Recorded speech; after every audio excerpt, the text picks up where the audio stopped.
नमस्कार दोस्तों, हरे कृष्ण, राधे राधे। आप सभी का स्वागत है मेरे YouTube चैनल कृष्णा तेरी करुणा में। जैसे कि आप सभी को पता ही है कि आज से चातुर्मास्य का पवित्र समय शुरू होने जा रहा है। व्रत, भक्ति और शुभ कर्म के 4 महीनों को सनातन धर्म में चातुर्मास्य कहा गया है। ध्यान और साधना करने वाले लोगों के लिए ये 4 माह महत्वपूर्ण होते हैं। चातुर्मास्य शुक्ल देवशयनी एकादशी से प्रारंभ होकर कार्तिक शुक्ल देव उठनी एकादशी तक मनाया जाता है। कहा जाता है कि इस 4 महीनों में भगवान विष्णु राजा बलि के द्वार पर पाताल में रहते हैं।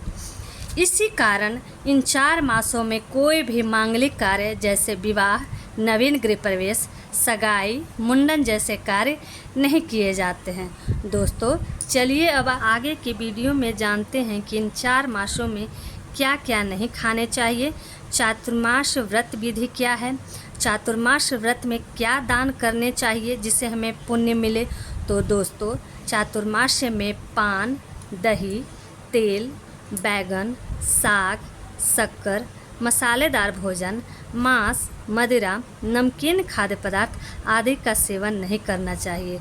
दोस्तों, आप सभी तो जानते हैं कि चातुर्मास्य का पहला महीना सावन का होता है। तो सावन में पत्तेदार सब्जियां, भाद्र में दही, आश्विन में दूध और कार्तिक में लहसुन का सेवन नहीं करना चाहिए। दोस्तों, अब वीडियो में जान लेते हैं कि महाभारत काल में कुंती पुत्र अर्जुन ने किस तरह श्री कृष्ण से चातुर्मास्य में भगवान विष्णु के शयन व्रत की विधि को जाना है।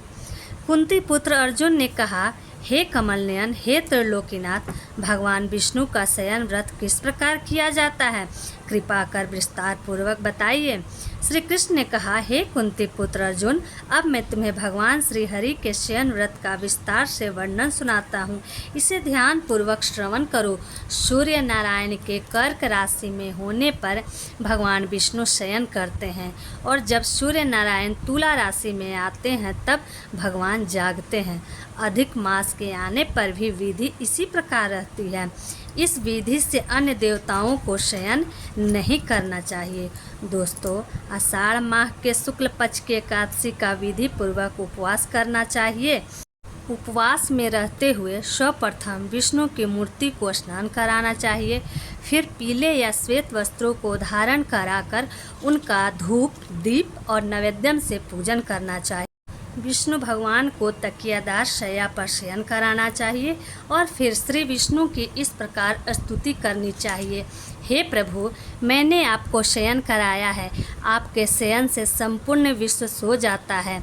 हे त्रिलोकीनाथ, आप जब 4 माह तक शयन करें तब तक मेरे इस चातुर्मास व्रत को निर्विघ्न रखें।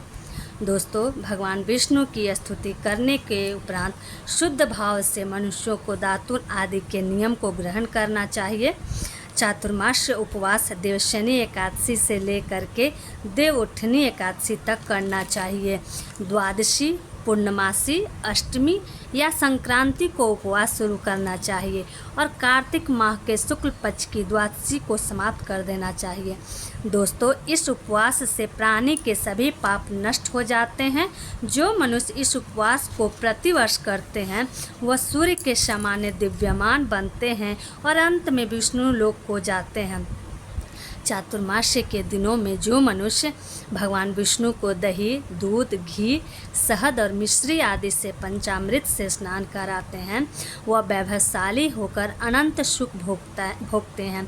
जो मनुष्य नित्य भगवान को तुलसी जी अर्पित करते हैं वो मोक्ष को प्राप्त करते हैं। भगवान विष्णु का धूप दीप से पूजन करने वाले मनुष्य को अक्षय धन की प्राप्ति होती है।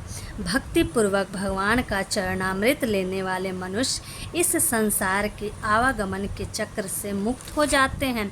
भगवान विष्णु के मंदिर में नित्य प्रति 108 बार गायत्री मंत्र का जाप करना भी शुभ फलदायी होता है। दोस्तों, अब आगे की वीडियो में जान लेते हैं चातुर्मास्य में दान का अलग अलग महत्व। चातुर्मास व्रत करने वाले मनुष्य ब्राह्मणों को वस्त्रों का दान, अन्न दान, गौ दान, मंदिर में उच्च ध्वनि वाला घंटा दान, करने से निरोगता, दीर्घायु, यश और धन और बल पाते हैं। जो मनुष्य वस्त्रों के साथ चांदी, तांबे का पात्र दान करते हैं, उनके यहाँ स्वस्थ, सुंदर, शिव भक्त संतान उत्पन्न होती है।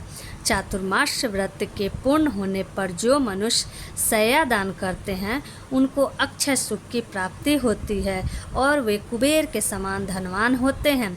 दोस्तों, चातुर्मास्य व्रत का नियम पूर्वक पालन करने पर ही उद्यापन करना चाहिए। देवशयनी एकादशी और चातुर्मास्य का महत्तम अनंत पुण्य फलदायी है। इस व्रत के करने से मानसिक रोगों की शांति और भगवान विष्णु के प्रति श्रद्धा बढ़ती है।